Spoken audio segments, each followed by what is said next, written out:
उत्तराखंड के पहाड़ों के बीच बसा एक छोटा सा गांव था, देवकुंड। गांव जितना सुंदर था उतना ही रहस्यमयी भी। गांव के बाहर एक पुराना श्मशान घाट था, जिसके पास सदियों पुराना एक विशाल पीपल का पेड़ खड़ा था। गांव के बुजुर्ग कहते थे कि उस पीपल पर एक यक्षिणी का वास है। रात होते ही वहां से पायल की आवाजें आतीं। कभी किसी औरत के गाने की मधुर धुन सुनाई देती, तो कभी किसी के रोने की आवाज। लोग सूर्यास्त के बाद उस रास्ते से गुजरना बंद कर देते थे। लेकिन गांव में रहने वाला एक युवक आर्यन इन बातों पर विश्वास नहीं करता था। वह पढ़ा लिखा और साहसी था। उसे लगता था कि ये सब अंधविश्वास हैं। एक दिन उसने गांव वालों से कहा, अगर वहां सच में कोई यक्षिणी रहती है तो मैं आज रात उसी पीपल के नीचे जाऊंगा। गांव वाले डर गए। एक बूढ़ा आदमी कांपती आवाज में बोला, बेटा, वहां मत जाना। जिसने भी उस यक्षिणी को देखा वो कभी पहले जैसा नहीं रहा। लेकिन आर्यन नहीं माना। उस रात आसमान में बादल छाए हुए थे। बिजली चमक रही थी। हवा तेज चल रही थी। आर्यन हाथ में लालटेन लेकर श्मशान की ओर बढ़ चला। जैसे जैसे वह पीपल के पास पहुंच रहा था, हवा और ठंडी होती जा रही थी। अचानक उसे पायल की आवाज सुनाई दी। छन छन छन। आर्यन रुक गया। उसने लालटेन ऊंची की। पीपल के पीछे सफेद वस्त्र पहने एक स्त्री खड़ी थी। उसके लंबे काले बाल हवा में उड़ रहे थे। चेहरा बेहद सुंदर, लेकिन आंखें पूरी तरह सुनहरी।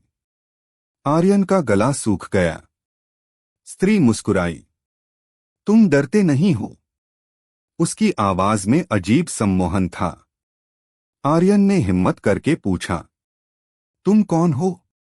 स्त्री धीरे धीरे उसकी ओर बढ़ी।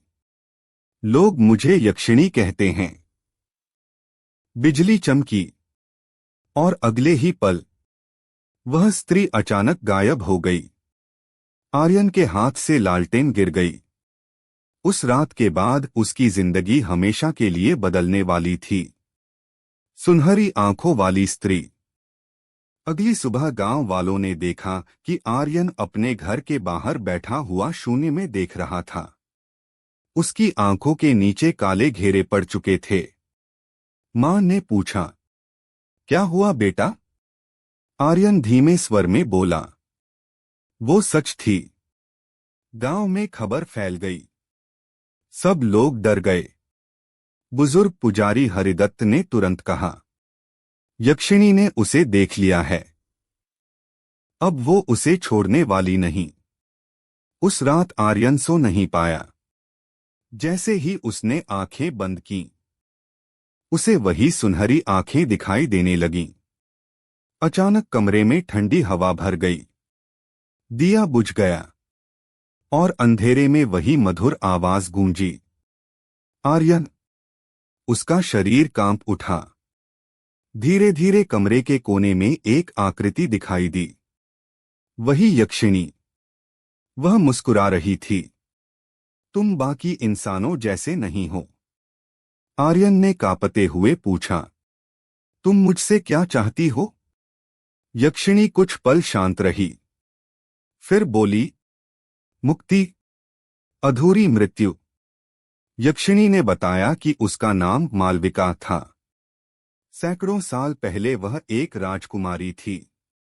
उसका राज्य हिमालय की वादियों में बसा था। वह एक साधारण सैनिक से प्रेम करती थी। लेकिन राजा को यह संबंध मंजूर नहीं था। क्रोधित होकर राजा ने उस सैनिक को मरवा दिया। मालविका ने शोक में आत्महत्या कर ली। लेकिन मरने से पहले उसने प्रतिज्ञा ली, जिसने मेरे प्रेम को छीना उसका वंश कभी सुखी नहीं रहेगा। उसकी आत्मा भटकती रही। तांत्रिकों ने उसे बांधने की कोशिश की, लेकिन उसकी पीड़ा इतनी गहरी थी कि वह यक्षिणी बन गई। मैं श्रापित हूं, मालविका बोली, और तुम मुझे मुक्त कर सकते हो। आर्यन हैरान था। मैं कैसे? मालविका की आंखों में आंसू चमक उठे। मेरी अधूरी चिता आज भी उस श्मशान में दबी है। अगर उसे विधि विधान से अग्नि दी जाए तो मुझे मुक्ति मिल सकती है। श्मशान का रहस्य। अगली रात आर्यन चुपके से श्मशान पहुंचा। मालविका वहां पहले से मौजूद थी। पीपल के नीचे जमीन का एक हिस्सा काला पड़ा था। यहीं, उसने कहा। आर्यन ने खुदाई शुरू की। कुछ देर बाद उसे एक पुराना संदूक मिला। संदूक खोलते ही भयानक बदबू फैल गई। अंदर राख, हड्डियां और एक चांदी का हार था। अचानक चारों ओर चीखें गूंजने लगीं। श्मशान की बुझी चिताएं खुद ब खुद जल उठीं। हवा में सैकड़ों आत्माएं दिखाई देने लगीं। आर्यन डर गया। मालविका चिल्लाई, भागो मत, वरना हम दोनों मर जाएंगे। तभी एक काली छाया प्रकट हुई। उसकी आंखें लाल थीं। वह गुर्राया, यह आत्मा मेरी है। मालविका कांप उठी। ये वही तांत्रिक है जिसने मुझे बांधा था। तांत्रिक का श्राप। तांत्रिक की आत्मा बेहद शक्तिशाली थी। उसने मंत्र पढ़ना शुरू किया। धरती कांपने लगी। आर्यन ने देखा कि मालविका धीरे धीरे धुएं में बदल रही है। मुझे बचाओ, वह चीखी। आर्यन ने साहस जुटाया। उसने संदूक से चांदी का हार निकाला और तांत्रिक की ओर फेंक दिया। हार उसके शरीर से टकराया। तुरंत भयंकर चीख गूंजी। तांत्रिक जलने लगा।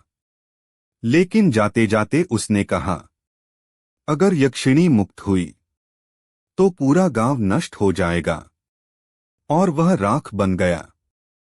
श्मशान शांत हो गया। लेकिन अब असली रहस्य शुरू होने वाला था। गांव पर मंडराता संकट। अगले दिन गांव में अजीब घटनाएं होने लगीं। पशु अचानक मरने लगे। कुओं का पानी काला हो गया।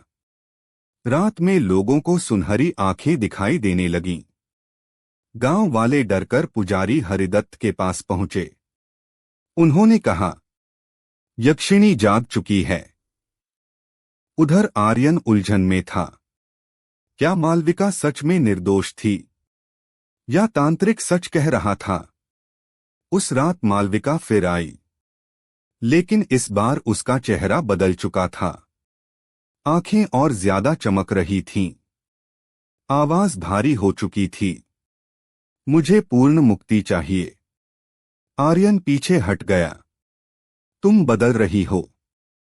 मालविका दर्द से चीखी। श्राप मुझे निगल रहा है। प्राचीन मंदिर। पुजारी हरिदत्त ने आर्यन को पहाड़ों के बीच छिपे एक प्राचीन मंदिर के बारे में बताया। कहा जाता था कि वहां एक दिव्य ग्रंथ रखा है जिसमें यक्षिणियों से जुड़ी गुप्त विधियां लिखी हैं। आर्यन तुरंत निकल पड़ा। घने जंगल, सांपों की फुफकार और अजीब परछाइयों के बीच वह मंदिर तक पहुंचा। मंदिर खंडहर बन चुका था। भीतर एक पत्थर की मूर्ति थी जिसकी आंखें लाल मणियों से बनी थीं। मूर्ति के सामने एक पुरानी पुस्तक रखी थी। जैसे ही आर्यन ने पुस्तक खोली, अचानक मंदिर के दरवाजे बंद हो गए और अंधेरे में आवाज गूंजी, यक्षिणी से प्रेम करने वाला कभी जीवित नहीं बचता। छिपा हुआ सत्य। ग्रंथ में लिखा था, हर यक्षिणी जन्म से दुष्ट नहीं होती। कुछ आत्माएं विश्वासघात, अधूरी इच्छा और क्रूर मृत्यु के कारण यक्षिणी बनती हैं। लेकिन एक और बात लिखी थी, यदि कोई मनुष्य यक्षिणी से प्रेम करने लगे तो उसकी आत्मा भी श्रापित हो जाती है। आर्यन सन्न रह गया। क्या वह मालविका से प्रेम करने लगा था? उसे उसकी आंखें याद आने लगीं। उसकी पीड़ा, उसका अकेलापन। अचानक पीछे से आवाज आई, तुम उसे बचाना चाहते हो? आर्यन पलटा। एक साधु खड़ा था। उसकी दाढ़ी जमीन तक लंबी थी। वह बोला, यक्षिणी को मुक्ति देने की एक ही कीमत है, तुम्हारा जीवन। इसका नेक्स्ट पार्ट देखने के लिए चैनल को लाइक एवं सब्सक्राइब करें।